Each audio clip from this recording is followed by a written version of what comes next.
Hi, welcome to rich TV Telugu universal life school. విశ్వం జీవిత పాఠశాలకు ఆహ్వానం. నేను మీ విశ్వం master, law of attraction coach, manifestation coach, life coach, spiritual mentor. మనం ఈ మధ్యనే హైదరాబాద్లో స్పిరిచువల్ కౌన్సిలింగ్ సెంటర్ని ప్రారంభించాం. మనం ఇక్కడ స్పిరిచువల్ కౌన్సిలింగ్స్ చేస్తున్నాం. జీవితంలో ఎలాంటి బాధలో ఉన్నా, కష్టాల్లో ఉన్నా, కుటుంబ సమస్యలు కావచ్చు, ఆర్థిక సమస్యలు కావచ్చు, వ్యక్తిగత సమస్యలు కావచ్చు, మానసిక సమస్యలు కావచ్చు, అలాంటి వాళ్ళకి మనం స్పిరిచువల్గా కౌన్సిలింగ్ చేసి వాళ్ళ బాధల నుంచి వాళ్ళు ఎలా బయటపడాలో నేర్పిస్తూ ఉన్నాం. ఎంతోమంది ఇక్కడ కౌన్సిలింగ్ తీసుకుంటూ ఉన్నారు. కానీ అనుకోకుండా నా మిత్రుడు ఒకరోజు నన్ను యథావిధిగా కలవడానికి నా దగ్గరికి వచ్చాడు. రీసెంట్గా కుటుంబంలో ఒక విషాదం జరిగింది. అన్నని కోల్పోయారు. ఆర్థికపరమైనటువంటి కష్టాలు ఎదుర్కోవాల్సి వచ్చింది. ఇలాంటి సందర్భంలో నన్ను కలిసి తను నెక్స్ట్ ఏం చేయబోతున్నారో ఆ విషయాల్ని చర్చించడానికి వచ్చారు. చాలాసార్లు మేము కలిసాం, మాట్లాడుతున్నాం. ఎప్పుడు వచ్చినా కానీ నేను ఆ పరిస్థితికి తగ్గట్టుగా మీకు ఎలా చెప్తానో ఆయనకు కూడా కొన్ని సలహాలు, సూచనలు ఇచ్చేవాడిని. అప్పుడప్పుడు కొన్ని తీసుకునేవారు. కానీ ఇప్పుడు ఆయనకి నన్ను కలిసిన తర్వాత నేను యూనివర్సల్ లైఫ్ స్కూల్లో ఏ విధంగా విద్యార్థులకి వాళ్ళ పరిస్థితుల నుంచి బయటపడతానో ప్రత్యక్షంగా తెలుసుకున్నారు. ఈ వీడియో ఎందుకు చేస్తున్నామంటే, ఆయన ఆ డిప్రెషన్లోంచి, ఆ మైండ్ సెట్లో నుంచి, ఆ పరిస్థితి నుంచి బయటపడి కొత్త లైఫ్ని చూస్తున్నారు, కొత్త లైఫ్లోకి వచ్చారు. ఈ అనుభవాన్ని షేర్ చేసుకోవాలి మాస్టర్ అని చెప్పి నాతో చెప్పారు. సో అందుకోసం ఈ వీడియో చేస్తున్నాం.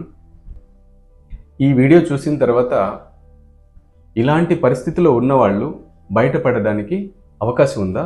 అది కూడా ఒక వారం రోజుల్లో సాధ్యమవుతుందా? నిజంగా చెప్పాలంటే 2 రోజులు, 2 డేస్లో ఇది జరిగింది.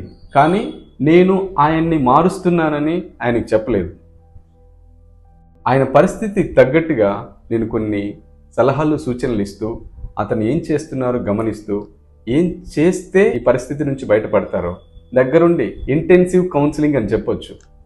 ఎవరైనా వస్తారు, ఒక అరగంట, గంట సేపు కౌన్సిలింగ్ తీసుకుని వెళ్ళిపోతారు. మిత్రుడు కదా, నాతో పాటు చాలా ఏళ్ళుగా జర్నీ చేస్తున్నాడు కదా, కలవడానికి వచ్చారు.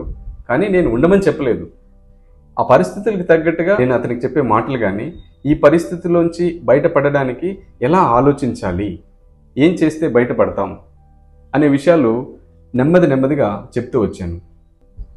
ఆయనకి ఏదైనా అవకాశం కూడా లేదు, ఏం చేయాలో తెలియదు. అంటే పూర్తిగా చెప్పాలంటే ఆయన మాటల్లోనే మీరు విందురు. సో ఆయన పేరు రాకేష్ బాబు. ఆ రాకేష్ బాబు తన సొంత అనుభవాన్ని మీతో షేర్ చేసుకుంటారు. నమస్తే రాకేష్ బాబు. మాస్టర్ నమస్తే. All the very best. Thank you. ఎందుకు మీరు ఈ వీడియో చేద్దాం అనుకుంటున్నారు? నిజం చెప్పాలంటే మాస్టర్ నాకు చాలా సంవత్సరాలుగా పరిచయం. బాగా ట్రావెల్ చేస్తూ ఉన్నాము. ఆయన పని ఆయన చేసుకుంటున్నారు. నేను సినిమా ఇండస్ట్రీలో ఉన్నాను. సినిమా కష్టాలు అవన్నీ నిజాలే. అలాంటి కష్టాలు అన్నీ అనుభవిస్తూ ఉన్నాము. మాస్టర్ అప్పుడప్పుడు వచ్చి కలిసేవారు. ఫ్రెండ్ కాబట్టి బాగా నచ్చిన వ్యక్తులు, ఇద్దరికి మంచి ఫ్రెండ్స్ ఉంది మాస్టర్కి నాకు. దాంతో మాస్టర్ ఎప్పుడు వచ్చి ఏం చేస్తున్నావు రాకేష్, ఏంటి, ఏం లేదని అడిగితే నేను చెప్పేవాడిని, ఏం మాస్టర్ తెలియందే ఉంది సినిమా ఇండస్ట్రీ, మీకు కూడా తెలుసు కదా, సంథింగ్ ఇది ఇలా ట్రై చేస్తున్నాం, ఈ ఆఫర్స్ ఉన్నాయి, ఇలా వస్తాయి, ఇది వస్తే మనం అయిపోతాం, ఇది అది అని చెప్పేవాడిని.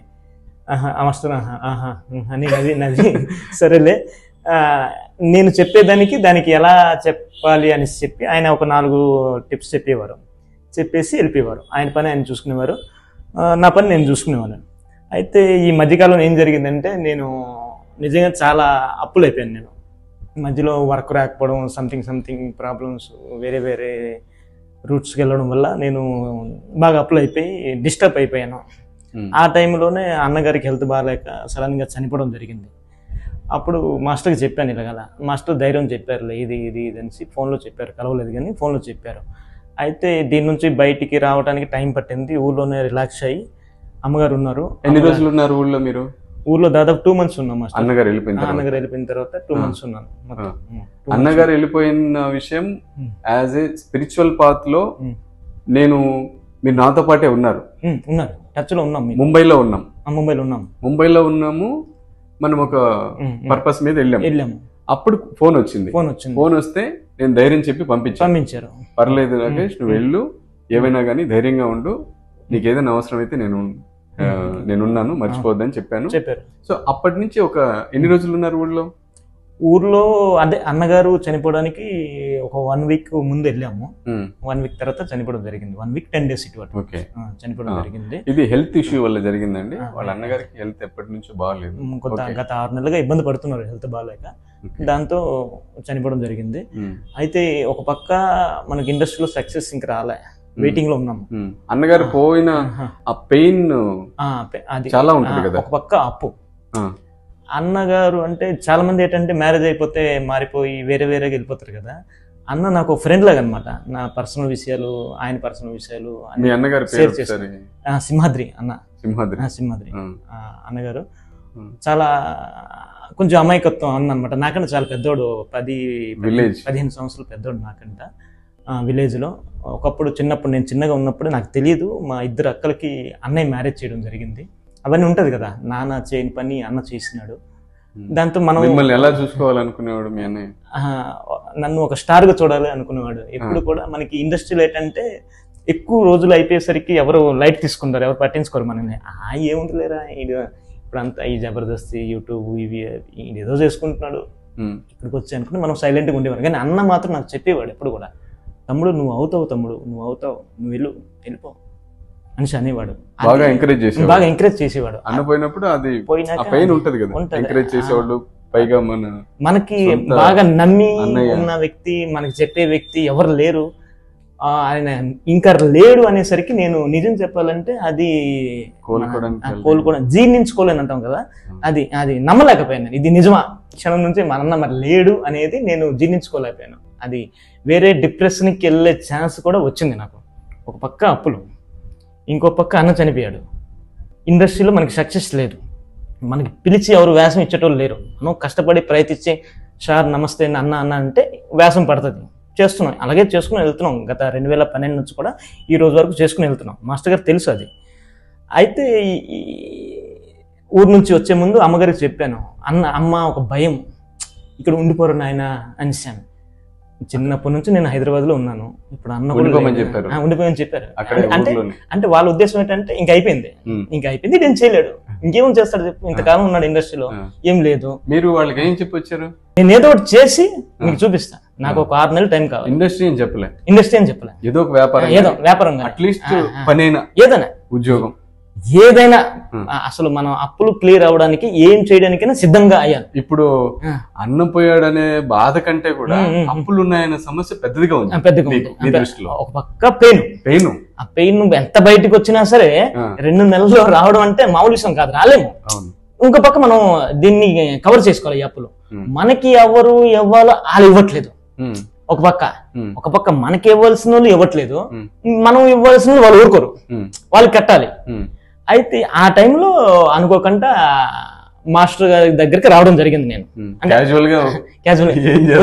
హైదరాబాద్ వచ్చి వారం రోజులు అయింది. వారం రోజుల్లో నేను తిరుగుతా ఉన్నా. అవి కావాలి, ఫ్రెండ్స్ ఉంటారు కదా, ఫ్రెండ్స్ లో ఇది ఇక్కడ వర్కౌట్ అవుద్ది, ఇక్కడ వర్కౌట్ అవుద్ది, ఇది కాదు, ఇది సంథింగ్ ప్లాన్లు వేసుకుని వెళ్తుంది. బ్రెయిన్ తిరుగుతూ ఉంది. లోపల ఏదో ఫియర్, భయం. అంటే లిక్విడ్ క్యాష్ లేదు. క్యాష్ లేనప్పుడు ఎంతో మందికి తెలిసి ఉంటుంది ఆ బాధ ఎలాగుంటుందో. అది ఏదో చేయాలి. సరే లైట్ వచ్చాం, మాస్టర్ గారు వచ్చారు, మాస్టర్ గారికి కలవాలి వచ్చాను. మార్నింగ్ నేను ఒక 11:30, 12 వస్తే మాస్టర్ గారు లేరు. ఆ రోజు సంథింగ్ ఏదో వర్క్ వెళ్ళిపోయారు, సంథింగ్ క్లాస్ చెప్పడానికి సంథింగ్ వెళ్ళిపోయారు. సరేలే వస్తారు, మధ్యాహ్నం తర్వాత వచ్చేస్తారని చెప్పారు వేరే ఫ్రెండ్ రమేష్ అని చెప్పాడు. అయితే సరే అయితే 2 వరకు చూసాం, ఫోన్ చేసాం, మళ్ళీ రాలే. ఏంటి మాస్టర్ రాలేదు, మనకి ఉంది కదా అవన్నీ కలిసేస్తే కొంచెం, అంటే మాస్టర్తో కలిసాక తగ్గుతాయని ఎక్కడో చిన్నది ఉంటుంది నాకు. ఆయన కలుస్తాడు, సెకండ్ ఇస్తారు, కౌలు ఇస్తారు, ఆ ప్రేమతో మనకి కొంచెం రిలాక్స్ అవుతాం. మాస్టర్తో నేను 4 మాటలు చెప్తాము, మాస్టర్ ఏమైనా చేయగలడేమో అంతే తప్ప ఇంకేం లేదు. సరే వచ్చాం, అయినా రాలే. నైట్ 9 అయిపోయింది. మళ్ళీ నైట్ కూడా మేము టిఫిన్ చేసి 10 o'clock కల్లా మాస్టర్ వచ్చారా అన్నారు. అంతే కథం. వచ్చారు, ఏం మాట్లాడలేదు, జస్ట్ టైం అయిపోయింది కదా, ఆయన టైర్డ్ అయిపోయి వచ్చారు. అలా రిలాక్స్ అయిపోయాము. సరే రేపు మార్నింగ్ మాట్లాడదాంలే అన్నారు. ఆయనకి మార్నింగ్ మళ్ళీ బిజీ, మళ్ళీ అక్కడ వెళ్ళిపోవాలి, ఏదో స్టూడియోకి వెళ్ళిపోవాలి సంథింగ్. ఆయన మళ్ళీ బయలుదేరుతున్నాం. నాకు కూడా ఈవినింగ్ 5 o'clock నాకు చిన్న వర్క్ ఉందని చెప్పి నేను కూడా బయలుదేరి వచ్చేసా. వచ్చిన తర్వాత మాస్టర్ ఆ రోజుకి మీకు వేరే పని ఉంది, నాకు వేరే పని ఎక్కడ ఉండాలని లేదు. లేదు మీరు ఎందుకు వచ్చారు కూడా నాకు తెలియదు, మామూలుగా కలవడానికి వచ్చా అంతే. చనిపోయారు, బాధలో ఉన్నారు, మీకు నెక్స్ట్ ఏం చేస్తారో నేను దానికి తగ్గట్టుగా మిమ్మల్ని ఏదైనా గైడ్ చేయొచ్చు అన్న ఐడియా మాత్రమే ఉంది. ఆ రోజు అయిపోయింది. నా 5 o'clock తర్వాత మీరు వచ్చేసారని ఫోన్ చేశారు, రమేష్ అన్న ఫోన్ చేశారు. రమేష్ అన్న ఫోన్ చేస్తే సరే మాస్టర్ గా వచ్చారు కదా అని, నాది ఇప్పుడు రాలేను, నాది 5 o'clock నాది అది మీటింగ్ ఉంది, అది ప్రసాద్ ల్యాబ్ లో. మళ్ళీ మళ్ళీ 7 o'clock అంటే మాట్లాడలేదు కదా మీతో. మీరు ఏం చేయాలనేది, నేను నా ప్లాన్ ఏంటి, నేను ఏం చేయాలి, పరిస్థితి ఏంటి, ఏం మాట్లాడలేదు కదా, ప్రత్యేకించి ఏం మాట్లాడలేదు. సరే మళ్ళీ వచ్చేసాను నేను, మళ్ళీ ఒక 7-8 కల్లా వచ్చేసాను. వచ్చాము నైట్, మనం ఎప్పుడులాగా టిఫిన్ చేసి మీరు బిజీలో ఉన్నారు, మీ పనిలో, మీ వర్క్ లో సంథింగ్ మీ వివరిస్తున్నారు, ఇలా రాకేష్ ఇది అప్పుడు వేరు ఇప్పుడు వేరు ఇది అని మీరు చెప్తున్నారు. ఓకే బాగుంది అని చెప్తూ ఉన్నా. మీరు నన్ను గమనిస్తూ ఉన్నారు, నేను ఏం చేస్తున్నాను, ఎవరితో మాట్లాడుతున్నాను, ఫోన్లో ఏం చూస్తున్నాను, ఇవన్నీ కూడా గమనిస్తూ సరే నేను నా పని నేను చూసుకుని, సరే ఆ నెక్స్ట్ డే అయిపోయింది. ఉన్నాము, ఏం అడగలేదు, వేరే పని ఉంది, మాస్టర్ పని మీద బయటికి వెళ్ళాము. మేము బయటికి వెళ్ళి ఆ రోజు మధ్యాహ్నం అంతా తిరిగి మళ్ళీ ఇంటికి వచ్చి మళ్ళీ రిలాక్స్ అయ్యి మళ్ళీ ఈవినింగ్ వెళ్ళాం. మళ్ళీ ఒక 5-6 కల్లా మళ్ళీ వెళ్ళి వేరే ఒక థియేటర్ మాట్లాడాలి, ఇలా ఆడిటోరియం సంథింగ్ అని చెప్పారు మాస్టర్. సరే క్లాస్ కండక్ట్ కోసం, September 14th క్లాస్ కోసం చెప్పారు. వెళ్ళి ఆయనతో మాట్లాడి సరే ఓకే అన్నారు. అక్కడ నుంచి చెప్తున్నారు ఆయన ప్లాన్లు, ఆయన వీడియోస్ ఇవన్నీ చూస్తున్నారు. సడన్ గా ఒక వీడియో చూపించారు నాకు. వీడియో చూపించి దానికి కొన్ని మాటలు ఆయన చెప్పేసరికి టక్మన నాకు తెలియకంటేనే నా బ్రెయిన్లో ఏదో చిన్న ఓపెన్ అయింది, ఏదో తెలీదు. ఆపాను మాస్టర్, ఆయన తెలుసు నాకు, ఆయన వీడియోస్ అన్ని చూడలే కానీ 1-2 చూశాను, మరి ఆయన కోసం చెప్పకండి, నేను ఈ రోజు కాదు ఈ క్షణం నుంచి మీకు సరెండర్ అయిపోతున్నానని చెప్పాను నేను. మాస్టర్ ఇలా చూసి నవ్వారు. సరే ఏంటి అంటే, ఏమో తెలియదు మాస్టర్, నేను ఈ రోజు నుంచి మీ వర్కర్ని అని చెప్పాను. నేను ఎప్పుడు అలా ఎవరితో చెప్పను, నేను మనకి ఉంటుంది కదా సినిమా ఇండస్ట్రీ యాక్టర్ని, నేను గత చాలా సినిమాలు కూడా చేసినాము, బయట తెలియదు ఉంటుంది కదా కొన్ని ఉంటాయి. అయినా సరే నేను మీ వర్కర్ని మాస్టరు, నేను ఈ క్షణం నుంచి మీ దగ్గర పని చేస్తున్నా, మీకు పని చేయడం కాదు మీకు సరెండర్ అవుతున్నా అని చెప్పాను. సరే మాస్టర్ నవ్వారు, ఓకే కౌలించుకున్నారు. మళ్ళీ అక్కడ పనులను చూసుకున్నాము, రూమ్కి వచ్చాం. అక్కడ నుంచి మాస్టర్ గారు నన్ను అబ్జర్వ్ చేస్తున్నారు. సరెండర్ అన్నారు కదా, సరెండర్ అయితే మాస్టర్ ఎలా పని చేస్తారు అనేది మీరు ఇక్కడ నుంచి చూస్తారు. అయితే ఆయన గమనిస్తున్న సంగతి నాకు తెలియదు. నేను రొటీన్గా మామూలుగా మన రూమ్లో ఉన్నప్పుడు ఎవరైనా ఫ్రెండ్ ఫోన్ వస్తే ఎలా మాట్లాడతాం, అలా మాట్లాడతాను. అమ్మతో ఎలా మాట్లాడతాం, అమ్మ ఫోన్ చేస్తే అమ్మ మాటలు, ఖాళీగా ఉన్నప్పుడు ఏదో వీడియో, ఆ ఖాళీ లేనప్పుడు మాస్టర్ చెప్తుంటే మాస్టర్ వినడము, అవన్నీ ఆయన గమనిస్తున్నారు. గమనిస్తూ ఒక బుక్ తీసుకొచ్చారు. ఆయన బుక్ పెన్ను నాకు ఇచ్చారు, ఆయన ఒక బుక్ పెన్ను తీసుకున్నారు. కూర్చో మాస్టర్ అని చెప్పారు. కూర్చొని అసలు ఏంటి నీ ఎక్కడ స్టార్ట్ అయింది అవన్నీ డీటెయిల్స్ అవన్నీ చెప్పారు. మొత్తం రాసుకుని వచ్చాము, ఇది ఇది ఇది ఇది నీకు ఇవ్వాలి, ఇది నువ్వు ఇవ్వాలి, అంతే కదా, ఎంత చిన్న విషయం అన్నారు. చెప్పాను నేను మధ్యలో. మాస్టర్ గారు నాకు అడిగి అసలు నీ ప్లాన్ ఏంటి, నువ్వేం చేయాలనుకుంటున్నావు, ఇవన్నీ క్లియర్ చేయడానికి ఏం చేయాలనుకుంటున్నాను. ఆ రోజు 6:30 బిఫోర్ మాట్లాడడం జరిగింది. అయితే నేను ఏదైనా ఒక పాయింట్, టీ టైం లాగా టీ పాయింట్ కానీ, లేకపోతే కర్రీ పాయింట్, రిచ్గా కర్రీ పాయింట్ కానీ, లేకపోతే జ్యూస్ సెంటర్ కానీ, ఇవన్నీ మనకున్న అసలు లిక్విడ్ క్యాష్ లేదు, ఆ క్యాష్ కూడా వేరే దగ్గర ఎక్కడో తీసుకురావాలి, మళ్ళీ షాప్ ఓపెన్ చేయాలి అని ప్లాన్ చెప్పాను. ఇది ప్లాన్ అని చెప్పాను. అయితే మాస్టర్ గారు అడిగారు, అయితే నువ్వు ఏదో చెప్పావు కదా ప్లాన్ అంటే, మాస్టరు అవి ఎందుకు నాకు అక్కడ అర్థం కాలేదు, నేను చేయవలసింది ఇది మాస్టరు అని చెప్పాను. అప్పుడు మాస్టర్ గారు నన్ను అబ్జర్వ్ చేసి మెల్లమెల్లగా నువ్వు ఆయన 3 రోజులుగా గమనిస్తున్నారు కదా, నువ్వు మొన్న ఒక ఫోన్ వచ్చింది చూడు, ఆ ఫోన్లో ఏం మాట్లాడావు, అది మాట్లాడొద్దు. ఇందాక వీడియో చూసావు కదా, ఆ వీడియో ఏం చూసావు, అది చూడొద్దు. నువ్వు ఎవరికి ఎంత అప్పున్నావు, ఏం అప్పున్నావు, ఎలాగ అప్పున్నావు, ఎవరు, వాళ్ళ పేరేంటి, సంథింగ్ మొత్తం ఇది డీటెయిల్స్.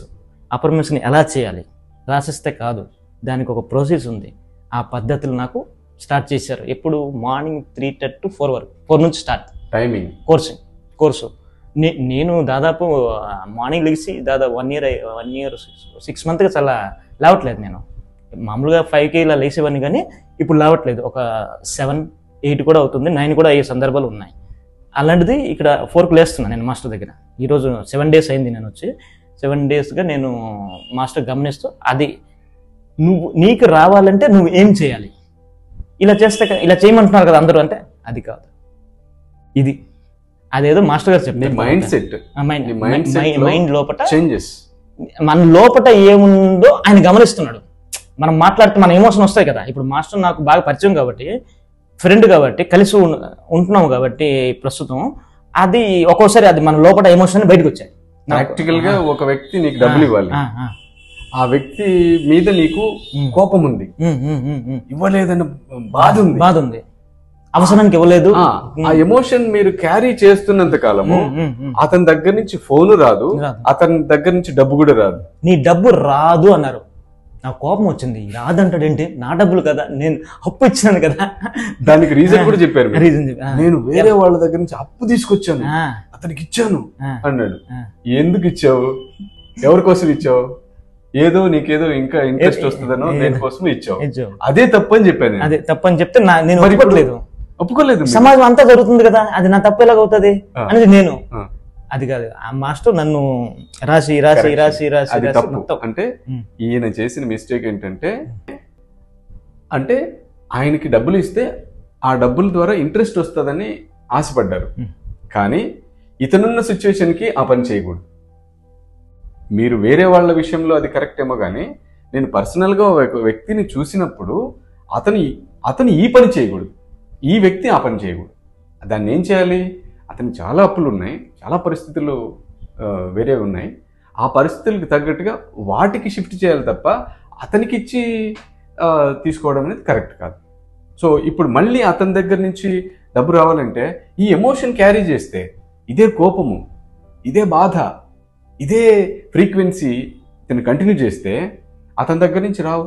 సో అందుకు ఈయన దగ్గర ఉన్న ఎనర్జీని ఆల్రెడీ డీవియేషన్స్, ఏదో వీడియోలు చూడడము, ఎవరితో మాట్లాడడము, అది ఏమంటారంటే ఆ హ్యాబిచువల్ ప్యాటర్న్స్ అనమాట. అలవాటు అయిపోయింది మనిషికి, ఆ అలవాట్లో వెళ్ళిపోతున్నారు. అలాగే నేను ఆల్రెడీ మీకు చెప్పే ఉంటాను కదా, మన అలవాటు మారాలి, మన ఎనర్జీ లెవెల్ మార్చుకోవాలి, మన ఫ్రీక్వెన్సీ మార్చుకోవాలి. దానికి ఎక్కడి నుంచి మొదలు పెట్టాలి, లోపల ఉండే ఆ ఎమోషన్స్, ఆ ఫీలింగ్స్ని మార్చుకోవాలి. అతని మీద ఎక్స్పెరిమెంట్ ఏం చేశాము, ఒకటే కాన్సెప్ట్, ఒకటే పాయింట్, ఫలానా వ్యక్తి దగ్గర నుంచి ఈయనకి డబ్బు రావాలి, దాని మీదే కాన్సన్ట్రేషన్ చేసి ఉదయాన్నే నైట్ పడుకునేటప్పుడు ఈ 2 చోట్ల షిఫ్ట్ జరుగుతుంది. సబ్కాన్షియస్ మైండ్ డోర్స్ ఓపెన్ అవుతాయి. అది మీకు క్లాసులో చెప్తూ ఉంటాను. అదే పాయింట్ని ఇక్కడ ఈయనకి చెప్పి ఎక్స్ప్లెయిన్ చేసి, నీకు డబ్బు రావాలంటే ఆ వ్యక్తి గురించి నీకు ఎలాంటి ఫీలింగ్ ఉందో చెప్పమని చెప్పాను. మళ్ళీ ఎమోషనల్ ఫీలింగ్, నేను ఇచ్చాను, అది ఇది అన్నాడు. అలా చెప్పుకోకూడదు. ఆయన దగ్గర నుంచి నీకు డబ్బు రావాలంటే ఆయన మీద ఎలాంటి ఫీలింగు లేకుండా నార్మల్గా, న్యాచురల్గా ఉండాలి ఫస్ట్. ఇది సైన్స్. ఈ ఫ్రీక్వెన్సీ అతని దగ్గరికి వెళ్తుంది. మనం ఎప్పుడైతే ఆ వ్యక్తి పట్ల మనం ఒక మంచి భావనని విడుదల చేస్తామో, అతని వైపు నుంచి కూడా మీకు ఆ సంకేతాలు వస్తాయి. ఈ భావన అతనికి కూడా తాకుతుంది. టెలిపతి అంటారు. మనం ఆయన పట్ల ఉన్న ఫీలింగ్ని ఇక్కడ మార్చుకుంటే, ఆ తర్వాత మనం ఫోన్ చేసినా, మనం ఒక ప్రయత్నం చేసినా పాజిటివ్గా రెస్పాన్స్ వస్తుంది. కానీ ఈయనకి ఫోన్ కూడా చేయొద్దని చెప్పాను, మీకోసం చెప్తున్నాను. ఈయనకి ఫోన్ కూడా చేయొద్దని చెప్పాను. నువ్వు రాస్తూ ఉండు, నేను చెప్పినట్లు చేస్తూ ఉండు, నీ మైండ్ని ప్రశాంతంగా ఉంచుకో, ఏమి ఎక్స్పెక్ట్ చేయొద్దు. అతనికి ఒక మంచి భావనని పంపించు, మంచి ఫీలింగ్ని పంపించు, అంతే, సింపుల్. అది డబ్బులు వస్తున్నట్లుగా నువ్వు నమ్ము. ఇది ఒక్క రాత్రి ఒక పగలు. 2వ రోజు ఏం జరిగింది ఆయన చెప్పారు. అక్కడ నుంచి నాకు వేరే ఫోన్ వచ్చింది, వేరే ఫ్రెండ్ తనకి సినిమా ఓకే మీరు చేయలేదు? నేను చేయలే, ఆయనే చేశాడు. ఆయన చేశాడు ఒక పెద్ద హీరోతో సంథింగ్ సినిమా రాకేష్ అని చెప్పాడు. చెప్తే నాకు ఒక తెలియని ఆనందం. ఇది రాస్తే వచ్చిందా లేదా? అదే ఈ రాయటం తర్వాత ఆయన నుంచి కూడా ఎవరైతే మనీ ఇవ్వాలో ఆయన కూడా పిలిపించాడు నన్ను వేరే ఫ్రెండ్తో, రాకేష్ని రమ్మని చెప్పు అని చెప్పి పిలిపించడం.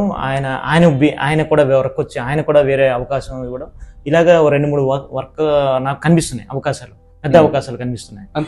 అంతకుముందు లేదు, సైలెంట్ గా ఉంది అనుకుంటున్నా. 1 year గా choice of tea time, curry point, juice point, ఇది అది అనుకునే ఉన్నాను నేను తప్ప. మళ్ళీ సినిమాల్లో నాకు వస్తాయి రాదో తెలియదు, డైలమాలో ఉన్నాను. అంతకుముందు చిరాకు. అమ్మ కూడా ఫోన్ చేస్తే అమ్మ ఏదైనా చేయరా నాన్న అన్నది. నాకు కోపం వచ్చేసింది.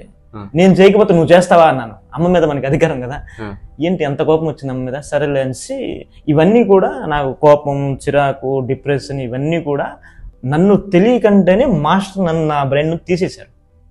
ఎప్పుడైతే అది తీసేశారో నాలో తెలియని ఫేస్లో గ్లో వచ్చింది. Glow, smile. అంటే మామూలుగా నవ్వడం వేలు, గాంతేత నవ్వు అందరూ నవ్వుతారు. అది లోపటి నుంచి ఒక తెలియని ఒక ఆనందం నాకు వచ్చింది. 3 days, 4 days, 5 days అలా అవుతున్నా కొద్దీ నేను ఏం చేయట్లేదు. మరి ఆయనతోనే ఉంటున్నాను, ఆయన చెప్పిందే వింటున్నాను. అసలు మొబైల్ చూడాలంటే భయం అయిపోయింది నాకు. ఆయన లేనప్పుడు ఒక 5 గంటలు మన ఫోన్లు, ఇప్పుడు గంటలు అంటే రాత్రి యువకున్న 3 గంటలు కూడా హైదరాబాద్లో ఫోన్తోనే జీవిస్తున్నారు. నేను కనీసం ఒక 1/2 hour వీడియోస్ ఇవన్నీ చూసేవాడిని. మాస్టర్ ఎక్కడికి వెళ్తే ఒక 5 నిమిషాలు అమ్మ మళ్ళీ ఆపు అంతే. మాస్టర్ చెప్పారు, మీకు ఎక్కడ ఎనర్జీ వెళ్ళిపోతుంది, ఎక్కడ నువ్వు వేస్ట్ చేస్తున్నావు, ఎక్కడికి నువ్వు వెళ్ళాలి. నేను ఈ 10-12 సంవత్సరాలుగా తిరుగుతున్న సినిమా ఇండస్ట్రీలో ఎక్కడ తిరుగుతున్నా అడిగారు, ఎక్కడ టీ తాగుతున్నా అడిగారు, ఎలాంటి వాళ్ళ దగ్గరికి నేను కలుస్తున్నాను, అవన్నీ కూడా ఆయన తీసుకున్నారు నా నుంచి. మొత్తం ఒక 2-3 hours అలాగా తీసుకుని దానికి ఎలా చెప్పాలో నాకు చెప్పడం జరిగింది. నువ్వు ఎక్కడికి వెళ్ళావు అక్కడికి వెళ్ళొద్దు, ఎక్కడ టీ తాగి అక్కడ తాగొద్దు, ఎవరు కలుస్తున్నావు వాళ్ళు కలవద్దు, ఇలా చెప్పి నువ్వు ఎవరు కలవాలి తెలుసా, వీళ్ళు కలవాలి, నువ్వు ఎక్కడికి వెళ్ళాలి తెలుసా అక్కడికి వెళ్ళాలి, నువ్వు ఎలా ఉండాలి తెలుసా ఇలా ఉండాలి, నువ్వు ఏం తాగాలి తెలుసా ఇవి తాగాలి. అది ఇలా ఏం మాట్లాడాలి, ఎలా మాట్లాడాలి, ఎంత మాట్లాడాలి, అవన్నీ కూడా ఎవరి మాటలు వినాలి, ఎవరితో మాట్లాడినా కానీ ఎంతసేపు మాట్లాడాలి. అది ఎందుకు పర్సనాలిటీ, టోటల్ మెల్లమెల్లగా నా లోపల మీకు ఏమనిపిస్తుంది ఇప్పుడు చాలా హ్యాపీగా అనిపిస్తుంది. అదే అప్పు ఉందండి. అప్పుడేమో ఏవో తెలియక ఇలా ఉన్నాను. అప్పుడు ఫోటో కూడా ఉంది నా మొబైల్లో, చూసారు మాస్టర్. ఇప్పుడు ఫోటో ఉంది, సేమ్ అప్పు ఉంది. నేను ఆ అప్పు తీర్చలే, కానీ 5 లక్షలు కాదు 50 లక్షలు తీర్చేంత శక్తి ఇచ్చారు మాస్టర్ గారు. అది మాత్రం నేను చెప్పగలను. నిజం, మీకు లక్షలేంటి కోట్లున్న ఆయన తీర్చేస్తారు. ఇప్పుడు నాకు అర్థమైంది, ఆయన ఏదో చేస్తున్నారులే, ఆయనకి నచ్చింది ఫీల్డ్ బాగుంది అనుకున్నాను, కానీ అది కాదు. ఆయనలో ఏదో ఉంది కాబట్టి జరుగుతుంది, అవుతుంది. ఈరోజు నేను ఒక ఫ్రెండ్స్కి ఈగోస్ ఇవన్నీ ఉంటాయి, ఇద్దరం కలిసి జీవించున్నాం కదా, చెప్పరు ఫ్రెండ్స్ కోసం ఫ్రెండ్, కానీ నేను చెప్పవలసి వచ్చింది. ఎందుకంటే నేను రియలైజ్ అయ్యాను, బయటకు వచ్చాను. ఇప్పుడు నేను చాలా హ్యాపీగా ఉన్నాను, నిజం చెప్తే నేను చాలా హ్యాపీగా ఉన్నాను. మీ నంబర్ చెప్పండి, సరే చేయండి. నా నెంబరు 9000977706. రాకేష్ బాబు నా పేరు. ఎందుకంటే మీరు జెన్యున్ గా ఈ వీడియో ఎందుకు చేస్తున్నారంటే అవతల వాళ్ళ జీవితాలు మార్చడానికి, అసలు ఈ యూనివర్సల్ లైఫ్ స్కూల్ వాళ్ళ లైఫ్ ని మార్చడానికి కోసమే కదా మనం చేస్తున్నాం. అవును, వీడియోలు కానీ. యాక్చువల్లీ వీడియో నేనే చేద్దామన్నాను మాస్టర్కి. ఎందుకంటే నా ఫ్రెండ్స్ ఉన్నారు, ఎన్నో 10 ఏళ్ళుగా ట్రావెల్ చేసిన వాళ్ళు, 15 ఏళ్ళుగా ట్రావెల్ చేసిన వాళ్ళు ఇబ్బంది పడుతున్నారు. నేను నా జీవితంలో చూసిన మా పేరెంట్స్ నుంచి కానీ బంధువుల నుంచి సంథింగ్ ఒకసారి కొన్ని హై స్టేజ్లో బతికేవారు కింద పడిపోయాక కొన్ని ప్రాబ్లం వల్ల మళ్ళీ లావకుండా చనిపోయే వారిని కూడా నేను చూశాను. అటువంటి వాళ్ళు పోతున్నారు కదా మాస్టర్, మీరు అవసరం కదా. ఇప్పుడు మా ఫ్రెండ్స్లో ఉన్నారు ఎంతోమంది, వాళ్ళు బయట పడలేకపోతున్నారు. నేను చెప్పిన ఫార్ములాలోనే వాళ్ళు ఉన్నారు, బయటకు రాలేకపోతున్నారు. మీరు ఫార్ములా చెప్పారు, నేను బయటకు వచ్చేసాను. మీరు క్లాస్ పెట్టాలి కదా, వాళ్ళు పిలిపించాలి కదా, బయటకు రావాలి కదా అనేసి నాకు అనిపించింది. ఈ వీడియో చేయడానికి ముఖ్య కారణం నేనే. Thank you Rakesh Bhai, all the very best. ఈ వీడియో ఎంతో మందికి కనువిప్పు కలుగుతుంది, వాళ్ళ పరిస్థితుల నుంచి బయటపడడానికి చక్కగా ఉపయోగపడుతుంది. మై డియర్ ఫ్రెండ్స్, ఎలాంటి పరిస్థితి నుంచి అయినా బయటపడడం అనేది చాలా ఈజీ. మీకు తోడుగా ఒక మార్గదర్శకుడు ఉండాలి. ఎలా బయటపడాలో తెలుసుకుంటే ఈజీగా బయటపడవచ్చు. సింపుల్ అండి. నాకు తెలియకుండానే ఆ వ్యక్తి నా జీవితంలోకి వచ్చాడు. మరి నా ఫ్రెండ్ అలాంటి సిచ్యువేషన్లో ఉంటే ఆయన వస్తాడని కూడా తెలియదు, ఏదో జనరల్గా వచ్చాడు, సిచ్యువేషన్ చెప్పాడు. నేను ఇన్ని జీవితాలని మార్చినప్పుడు నా స్నేహితుడి జీవితాన్ని నేను మార్చుకోకపోతే ఎట్లా? సో చూశాను ఏం చేస్తున్నాడు, ఎక్కడ మిస్టేక్స్ జరుగుతున్నాయి, టైం ఎక్కడ వేస్ట్ అవుతుంది, ఎనర్జీ ఎక్కడ వేస్ట్ అవుతుంది. మనకు సింపుల్ కదా. సో ఆయన క్యారెక్టర్లో ఏమేమి మిస్టేక్స్ ఉన్నాయి, బిహేవియర్ ఏంటి, ఎమోషన్స్ ఏంటి, సో పర్సనాలిటీలు ఏంటి, సైకాలజీ ఎలా ఉంది, అవతల వాళ్ళ మీద ఇంకా కోపం ఉంది, ఇవ్వలేదండి, అవసరం లేదు. యూనివర్స్ మనకి నంబర్ ఆఫ్ ఆపర్చునిటీస్ ఇచ్చింది. ఒక చోటు నుంచి రాకపోతే ఇంకో చోటు నుంచి వచ్చే అవకాశం లేదా? ఒక చోటు నుంచి కాదు, 100 అవకాశాలు ఇస్తుంది మీరు కనుక ప్రయత్నం చేస్తే. సో మీరు ధైర్యంగా ఉండండి. ధైర్యంగా ఉంటే ఖచ్చితంగా ఆ పరిస్థితి నుంచి బయటపడతారు. All the very best.